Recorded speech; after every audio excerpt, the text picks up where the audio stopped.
तर मुलांनो, आता आपण पाहणार आहोत जे 3.2 आपलं लेसन आहे द सॉंग्स ऑफ सॉन्ग हे आपण लर्न केलेलं आहे. आता आपण त्याची ॲक्टिव्हिटीज थोडक्यात पाहणार आहोत. तर बघा, यामध्ये आपल्याला विचारणार आहेत काही प्रश्न आणि त्यापैकी आपल्याला 2 ऑप्शन दिले जातील. त्यापैकी योग्य ऑप्शन जे आहे तो आपल्याला सिलेक्ट करायचा आहे. आपला जो नेक्स्ट क्वेश्चन आहे तो आहे नेम ऑफ द म्युझिशियन. आणि जो गायक आहे, गाणं गाणारा आहे, तो कोण आहे? तो अकबर होता की तानसेन होता? अगदी बरोबर, तो कोण होता? तर तानसेन जो आहे तो होता. नेम ऑफ द म्युझिशियन्स कोण आहे? तर तानसेन. आपला जो नेक्स्ट क्वेश्चन आहे तो आहे नेम ऑफ द एम्पेरियर. आता एम्पेरियर कोण होता? बादशाह कोण होता? शहनशाह कोण होता? तर तो होता अकबर. म्हणून साहजिकच आहे, विदाऊट ऑप्शन आपल्याला आन्सर आलेला आहे. जो आपला पुढचा प्रश्न आहे तो आपण घेणार आहोत की तानसेन्स म्युझिक टीचर. तानसेनचे जे म्युझिक टीचर होते ते कोण होते? ते संत हरिदास होते की संत नामदेव होते? अगदी बरोबर, संत हरिदास हे त्यांचे कोण होते? तर म्युझिक टीचर होते. मग आपला जो पुढचा प्रश्न आहे तो आपण अभ्यासणार आहोत की गेमच्या माध्यमातून देखील आपण काय करणार आहोत, तर हा जो आपला चॅप्टर आहे तो आपण समजून घेणार आहोत. बघा, इथे 5 प्रकारचे गेम दिलेले आहेत. त्यापैकी एक गेम जो आहे तो आपण इथे घेणार आहोत. तर बघा, क्रिकेट हा जो गेम आहे तो आपण इथे घेतलेला आहे आणि त्या आधारे आपल्याला काय केलं जाईल की प्रश्नांची उत्तरे आपण द्याव्यात. जर तुम्ही राईट आन्सर दिलं तर तुम्ही काय करणार आहात, तर बॅटिंग करणार आहात, नाहीतर आऊट होणार आहात. म्हणून प्रत्येकाला योग्य आन्सर हे द्यायचं आहे. बघा, तानसेन म्युझिक टीचर याचे आपल्याला 4 पर्याय दिलेले आहेत. 4 जे ऑप्शन आहेत ते दिलेले आहे की तानसेनचे म्युझिक टीचर हे कोण होते. तर बघा, 4 ऑप्शनपैकी जे ऑप्शन आहेत ते आहेत संत तुकाराम, संत नामदेव, अकबा आणि संत हरिदास. तर कोण होते सांगा पाहू? अगदी बरोबर, कोण होते? तर संत हरिदास जे आहे ते कुणाचे गुरु होते? तर ते संत जो तानसेन आहे त्यांचे म्युझिक टीचर होते. कोण? संत हरिदास. मग संत हरिदास कुठे आहे? तर बघा, कलर आहे येलो आणि येलोवरती आपण टिक केलेलं आहे. आपलं आन्सर देखील राईट आलेला आहे. पुढचा आपला जो प्रश्न आहे तो आहे द राग that the exhausted musician was singing. आणि त्यासाठी आपल्याला 4 ऑप्शन दिलेले आहे. फर्स्ट आहे दरबारी, सेकंड आहे एम्पेरियर, थर्ड आहे संत आणि जो फोर्थ आहे तो आहे फॉरेस्ट. मग सांगा पाहू आपल्याला इथे काय आहे? द राग that the exhausted musician was singing. ते कुठे सिंगिंग करत होते? साहजिकच आहे, दरबारी काय करायचे, जर सगळे कवी मंडळी जे आहे, जे म्युझिशियन्स आहे ते कुठे जमा व्हायचे? दरबारामध्ये आणि गायन करायचे अकबरासाठी. म्हणून आपलं दरबारी हे आन्सर काय आहे? अगदी बरोबर आलेला आहे. पुढचा जो आपला प्रश्न आहे तो आपण अभ्यासणार आहोत की नेम ऑफ द म्युझिशियन. आता नेम काय आहे म्युझिशियनचं? ते बिरबल आहे, तानसेन आहे, अकबर आहे की किंग आहे?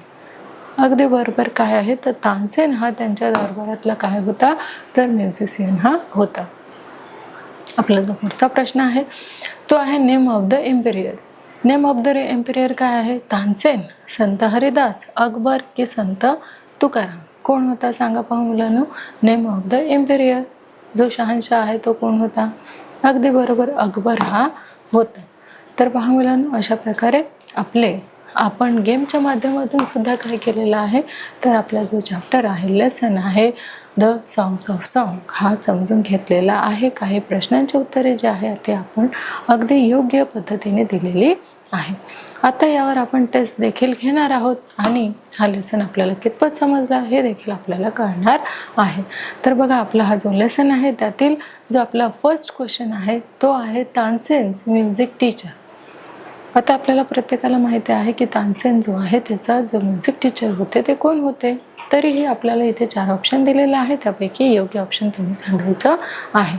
बघा, ते होते संत तुकाराम, संत नामदेव, अकबर की संत हरिदास. मग योग्य ऑप्शन आपला काय राहणार आहे? अगदी बरोबर, जो शेवटचा आपला ऑप्शन आहे संत हरिदास हे काय आहे, तर जो तानसेन होता दरबारामधील अकबराचा 9 रत्नांपैकी एक म्हणजे तानसेन, त्याचे कोण होते? तर हे संत जे हरिदास आहे ते गुरु होते. म्हणून संत हरिदास हे आपलं काय आलेलं आहे? राईट आन्सर आलेलं आहे. बघा, आपला जो पुढचा प्रश्न आहे ते आहे नेम ऑफ द म्युझिशियन. इथे म्युझिशियनचं म्हणजे संगीतकाराचं नाव जे आहे ते आपल्याला विचारलेलं आहे. ते बिरबल आहे, तानसेन आहे, अकबर आहे की किंग आहे? मग सांगा पाहू योग्य आन्सर आपलं काय असणार आहे. तर म्युझिशियनचं नावच काय आहे? अकबराच्या दरबारामध्ये गायन कोण करायचं? अगदी बरोबर, तानसेन जो आहे तो अकबराच्या दरबारामध्ये गायन करायचा, म्हणून आपलं उत्तर हे राईट आलेलं आहे. आपला जो पुढचा प्रश्न आहे तो आपण अभ्यासणार आहोत की द राग that the exhausted musician was singing.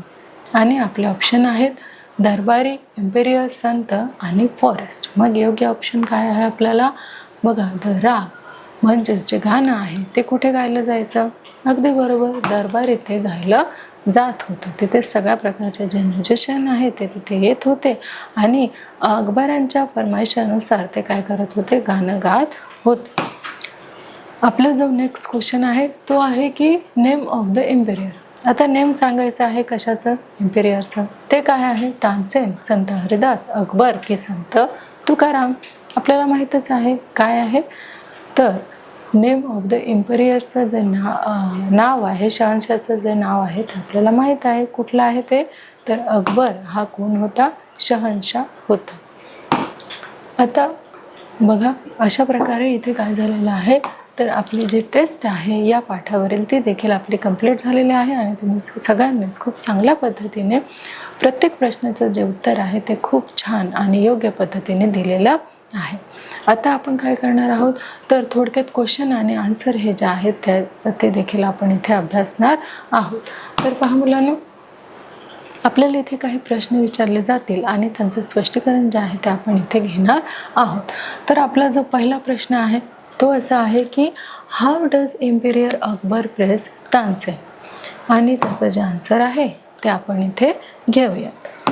तर बघा काय आहे की Imperial Akbar looked up and said it was indeed wonderful and superb, and further said that he had the wonderful voice in the world. Thus he praised Tansen. आता अकबर सारखं कोणाचं गाणं ऐकत असायचं तर तानसेनचं गाणं ऐकत असायचे, म्हणून त्यांना असं वाटायचं की ह्या वर्ल्डमध्ये, संपूर्ण विश्वामध्ये तानसेनच असं आहे की ज्याचं जे गाणं आहे ते कसं आहे? सुपर्ब आहे, खूप सुंदर छान असं तो गाणं गातो. जगामध्ये असं कुठलाही व्यक्ती नाही आहे की ज्याचं गाणं तानसेनच्या गाण्याला काय करू शकतात, कॉम्पिटिशन जे आहे तो त्याच्याशी करू शकतो. तर अकबराला असं वाटायचं की तानसेनच असा एक व्यक्ती आहे, असा म्युझिशियन आहे की त्याचं गाणं कसं आहे? अतिशय सुंदर आहे, त्याला तोड देणारा किंवा त्याच्याशी कॉम्पिटिशन करणारा कुठलाही व्यक्ती या जगात असा नाही. आता आपला जो पुढचा प्रश्न आहे तो आपण अभ्यासणार आहोत की how was Akbar different from other rulers of that time?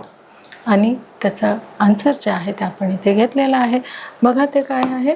तर Tansen told Akbar that his guru Sant Haridas would not come even if the emperor himself had summoned him. साहजिकच आहे, एखादा गुरु असतो तो स्वतःसाठी गायन न करता त्याच्या भावभक्तीसाठी काय करत असतो? गाणं गात असतो. मग हे जे संत हरिदास आहे ते कुणासाठी गायन गात होते? तर त्यांच्या भावभक्तीने ते स्वतःच्या अंतःकरणापासून काय करत होते? गाणं गात होते. मग जेव्हा तानसेन हा अकबराला म्हणाला की माझ्याही पेक्षा कुणीतरी श्रेष्ठ असं आहे जे काय करू शकतं? खूप छान, सुंदर, उत्कृष्ट असं गायन करू शकतं. जेव्हा अकबर म्हणाला की जर मी आज्ञा दिली आणि त्यांना बोलावणं पाठवलं की तुम्ही दरबारात या आणि गायन करा तर ते करतील का? तर त्यावर तानसेन काय म्हणाले की नाही, असं होणार नाही. जे गुरु आहेत किंवा जे संत हरिदास आहेत ते मात्र कुणाहीसाठी, कुठलाही राजा असो, शहानशाह असो, त्यांच्यासाठी ते गायन करणार नाहीत आणि तुम्ही बोलावल्यानंतर सुद्धा ते दरबारामध्ये गायन करण्यासाठी येणार नाहीत, असं निर्भयपणे जो तानसेन आहे त्याने अकबराला सांगितलेलं आहे. मग this reply would have enraged any other emperor, but instead of getting angry, Akbar told that he would go to him if he wouldn't take to him. आता जेव्हा एखादा अकबर असता तर त्याला काय झालं असतं, खूप राग आला असता की अरे माझं बोलावणं एखाद्या व्यक्तीला पाठवलं गेलं आणि तरीसुद्धा काय झालं, ती व्यक्ती जी आहे ती दरबारात हजर झालेली नाही आहे आणि माझ्यासाठी गायन जे आहे ते केलेलं नाही आहे.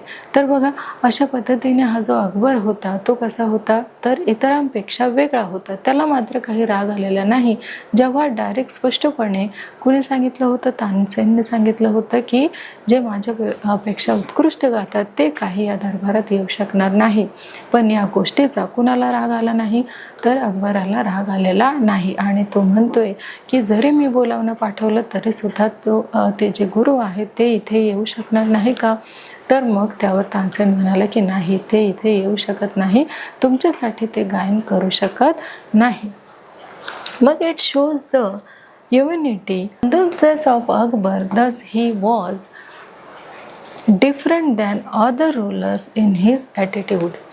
म्हणजे ते इतरांसारखा नव्हता. जो अकबर होता तो कुणासारखा होता, तो बादशाह तर होता, पण इतर जसे क्रूर वागायचे तसा तो नव्हता.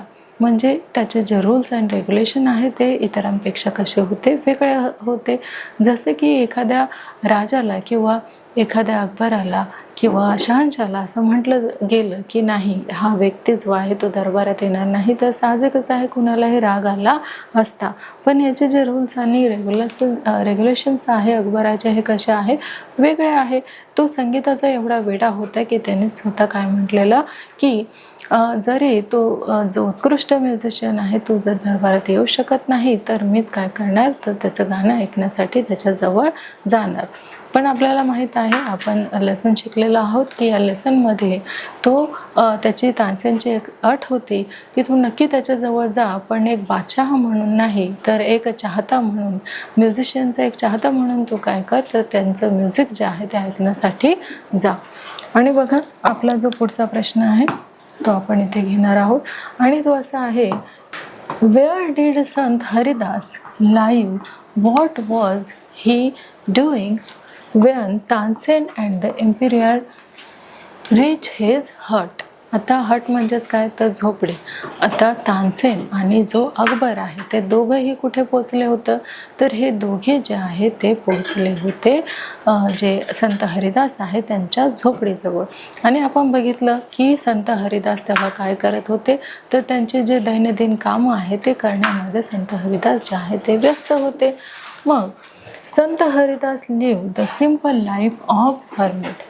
त्यांची जी लाईफ होती ते अगदी खडतर होती आणि ते त्यांचे जे सिम्पल जगणं होतं, जी लाईफस्टाईल होती त्याप्रमाणे ते साधारण कसे होते, जगत होते.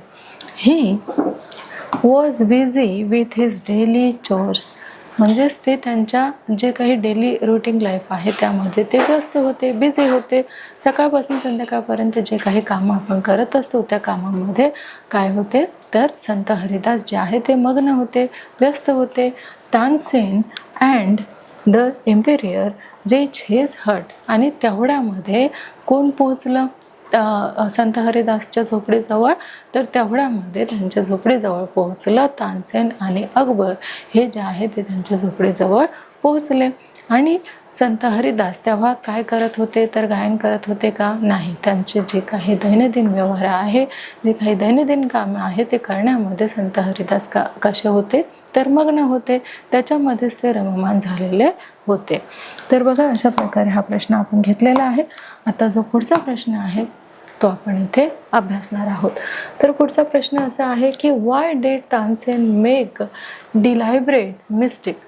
आता साहजिकच आहे, इथे त्यांचे जे गुरु आहेत संत हरिदास यांना मनवण्यासाठी, यांची जी समजूत आहे ती घालवण्याचा जो प्रयत्न आहे त्यांच्या आवडत्या शिष्याने केली होती. पण मात्र जे संत हरिदास आहे ते इथे काय झालेले नाही आहे, तर इथे राजे झालेले नाही आहेत अकबरासाठी गाणं गायला. मग इथे जे तानसेन होते ते का चूक करत होते, तर आपल्याला माहितीच आहे की संत हरिदास यांनी गायन करावं यासाठी काय करत होते, तानसेन जे आहे ते स्वतःहून मुद्दाम म्हणून मिस्टेक करत होते. म्हणून बघा तानसेन मेड डेलिब्रेट मिस्टेक. ते मुद्दाम काय करत होते, मिस्टेक करत होते. बिकॉज वेन दे रीच हिम का ते मिस्टेक करत होते? कारण आता तानसेन म्हणजेच तानसेनचे जे गुरु आहेत त्यांनी त्यांच्याकडे लक्ष द्यावं आणि त्यांची जे चूक आहे ते सुधारावी, म्हणून तानसेन मुद्दामून काय करत होते, ज्या नोट्स आहे गाण्याच्या त्या चुकीच्या लावत होते. His guru was not ready to sing. कारण त्यांचे जे गुरु आहे ते गाण्यासाठी तयारच होत नव्हते. त्यांच्या आवडत्या शिष्यांनी त्यांना समजावलं, त्यांची समजूत काढली, तरीसुद्धा ते रेडी होत नव्हते गाण्यासाठी. म्हणून मग संत तानसेन यांना कळलं की आता आपल्या गुरुला कसं म्हणवायचं. म्हणून ते गाणं गात असताना काय करायला लागले होते, तर छोट्या मोठ्या चुका ज्या आहेत त्या करायला लागले होते. Tansen tried to sing and made a mistake so that they could hear his guru singing. आता त्यांना काय वाटलं होतं तानसेनला, की जर मी मिस्टेक केली तर नक्कीच काय होणार आहे, चुकीचं गाणं जे आहे ते तर गुरु ऐकणार नाही आहे, नक्कीच माझं जे गाणं आहे त्याला सुधारवण्याचा जो प्रयत्न आहे ते माझे गुरु हे करणारच आहे, असा विश्वास जो आहे तो तानसेनला होता. म्हणून त्या तानसेनला गुरूंनी सांगितलं की अरे तुला काय झालं आहे, तुझ्या ज्या नोट्स आहेत त्या लागत नाही आहे, तुझं जे गाणं आहे ते बरोबर होत नाही आहे, असं सांगून देखील पुन्हा पुन्हा तानसेन गाण्यांमध्ये काय करत होता, मिस्टेक करत होता. आणि मग शेवटी वैतागून काय केलं होतं आपल्याला माहीत आहे की तानसेनच्या हातातनं गुरूंनी काय केलं तर तांबुरा घेतला आणि स्वतःच ते काय करायला लागले, गाणं गायला लागले. आणि गाण्यांमध्ये ते एवढं मग्न होऊन गेले की पुढचं देखील गाणं त्यांनी काय केलं, गायला सुरुवात केलेली होती. तर अशा प्रकारे ते तानसेन आणि अकबर यांना त्यांचं गाणं जे आहे ते ऐकायला मिळेल, म्हणूनच तानसेन जे आहे ते त्यांच्या गाण्यामध्ये काय करत होते तर बघा अशा प्रकारे गुरूंनी काय करावं तर अकबरासाठी गाणं गावं, म्हणून ते स्वतःसाठी काय करत होते तर मिस्टेक जे आहे स्वतःच्या गाण्यामध्ये ते करत होते. तर अशा प्रकारे आपला जो प्रश्न आहे तो पूर्ण झालेला आहे. आणि आता आपला जो पुढचा प्रश्न आहे तो आपण घेणार आहोत की what is the music that spread across the forest compared to. आता आपण बघितलं होतं की तानसेनचाच आवाज एवढा उत्कृष्ट होता की तो कुणाला संमोहित करत होता, अकबराला करत होता. आणि अकबर जो आहे काय म्हणत होता की तुझा आवाज जो आहे तो संपूर्ण जगामध्ये कसा आहे, बेस्ट आहे, तुझ्या आवाजासारखा आवाज इतर कुणाचाही नाही. पण तानसेन म्हणाला की नाही, ज्याच्याकडनं मी गाणं शिकलेलं आहे तेच कसे आहे, त्यांचाच आवाज कसा आहे माझ्यापेक्षा पण उत्कृष्ट आहे, खूप सुंदर असा आहे. मग इथे आपल्याला विचारायला आहे what is the music that spread across the forest compared to.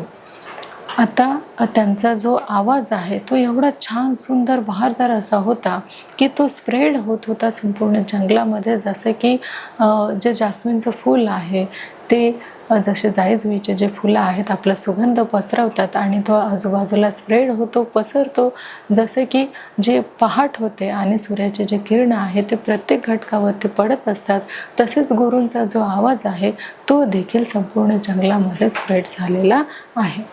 बघा, the music that spread across the forest, संपूर्ण फॉरेस्टमध्ये जंगलामध्ये त्यांचा जो आवाज आहे तो पसरलेला आहे. Is compared to the first glimmer of dawn or the fragrance of jasmine.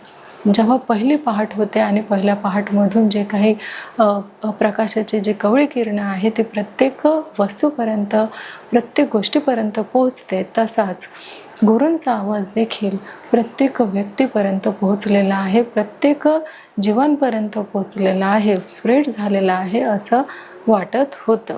आणि जसं जास्मिन जसे फुलं आहेत ते फुलं देखील त्यांचा सुगंध आहे तो पसरवतात संपूर्ण जंगलामध्ये, त्यासारखाच जो गुरूंचा आवाज आहे तो देखील आता संपूर्ण जंगलामध्ये पसरलेला आहे. आणि संपूर्ण वातावरण जे आहे ते आता कसं झालेलं आहे, संगीतमय झालेलं आहे. आणि आपला जो पुढचा प्रश्न आहे तो देखील इथे आपण अभ्यासणार आहोत. तर बघा प्रश्न असा आहे व्हॉट रिझन. आता रिझन आपल्याला म्हणजेच काय तर कारण आपल्याला सांगायचं आहे that Tansen give for his guruji outstanding music. आता तानसेननी काय सांगितलेलं आहे की माझ्यापेक्षा देखील गुरुजींचं जे म्युझिक आहे ते कसं आहे, आउटस्टँडिंग आहे, उत्कृष्ट असं आहे. मग According to Tansen, his Guruji's music and voice is outstanding because he sing for one who is. आता त्यांना आपल्याला माहिती आहे, जेव्हा आपण लेसन एक्सप्लेन करत होतो तेव्हा आपण बघितलं होतं की त्यांचं जे म्युझिक आहे ते कसं होतं, तर ते इतरांसाठी गात नव्हते, तर स्वतःच्या जो काही अंतःकरणापासून आत्म्यापासून ते खूप भावभक्तीने असं देवासाठी गात होते. Master of even kings, that is God. So his music spring from the depth of his soul, free and unasked for. म्हणजेच ते कुणाच्या हुकुमावरून कुणासाठी, कुठलाही बादशाह असो, शहानशाह असो, त्यांच्यासाठी ते गात नव्हते, तर ते खूप स्वच्छंदपणे, मुक्तपणे असे त्यांच्या सोलपासून, त्यांच्या आत्म्यापासून गायन करत होते. जसं दैवी चमत्कारच हा म्हणावा लागेल. अगदी त्याच घटकांसाठी फक्त ते स्वच्छंदेने, अगदी मुक्तपणे असे गात होते, फक्त आपल्या देवासाठी. तर अशा प्रकारे जो गुरुजींचं जे गाणं आहे ते उत्कृष्ट का आहे, तानसेनपेक्षा उत्कृष्ट का आहे, तर तानसेनला कमांड दिली जात होते, आदेश दिला जात होता, आणि गुरु जे आहे ते त्यांची जेव्हा इच्छा होईल आणि जेव्हा त्यांना भावभक्तीने गायन करायचं असेल तेव्हाच ते अगदी मुक्तपणे काय करत होते, कुणाचीही ऑर्डर फॉलो न करता स्वइच्छेने गायन करत होते, तेही अगदी मनापासून, अंतःकरणापासून ते गायचे. म्हणून त्यांच्या गायनाने अगदी सगळेच जण काय होतात, तर हिप्नोटाईज व्हायचे, संमोहित व्हायचे. तर अशा प्रकारचं डिफरन्स आहे, भेदभाव जो आहे, फक्त अशा प्रकारचा जो डिफरन्स आहे, फरक आहे, जो गुरुजींच्या गायनामध्ये होता आणि जे तानसेन आहे त्यांच्या गाण्यामध्ये होता. तानसेन हे कुणाच्या सांगण्यावरून गाणं गात होते, तर अकबराच्या सांगण्यावरून गाणं गात होते, आणि जे गुरु जे आहे ते स्वच्छंदेने, अगदी मुक्तपणे, असं भावभक्तीने देवासाठी गाणं गात होते. म्हणून त्यांच्या गाण्यांमध्ये काय होता, तर फरक होता. तर पहा मुलांना, अशा प्रकारे आपण इथे काही क्वेश्चन्स जे आहेत ते समजून घेतलेले आहे आणि त्याचं एक्सप्लेनेशनसुद्धा आपण इथे केलेलं आहे. तर आपला जो पाठ आहे 3.2 द सॉंग्स ऑफ सॉंग्स, म्हणजेच काय, गाण्यासाठी गाणं, हे आपण लर्न केलेलं आहे, त्याची ॲक्टिव्हिटीज घेतलेली आहे. गेमच्या माध्यमातून सुद्धा आपण हा लेसन समजून घेतलेला आहे, त्याच्यावरती टेस्ट घेतलेले आहे, तसेच काही क्वेश्चन आन्सर देखील आपण इथे एक्सप्लेन केलेले आहे. तर यातून आपण काय लेसन घेतो, तर हा जो आपला लेसन आहे त्यातून आपण हा लेसन घेतलेला आहे की नेहमी आपण श्रेष्ठ नसतो, तर आपल्यापेक्षा सुद्धा ज्याच्याकडनं आपण विद्या ग्रहण केलेले असते तो देखील आपल्यापेक्षा काय असतो, श्रेष्ठ असू शकतो. तर हे जे लेसन आहे आपण इथे घेतलेला आहे.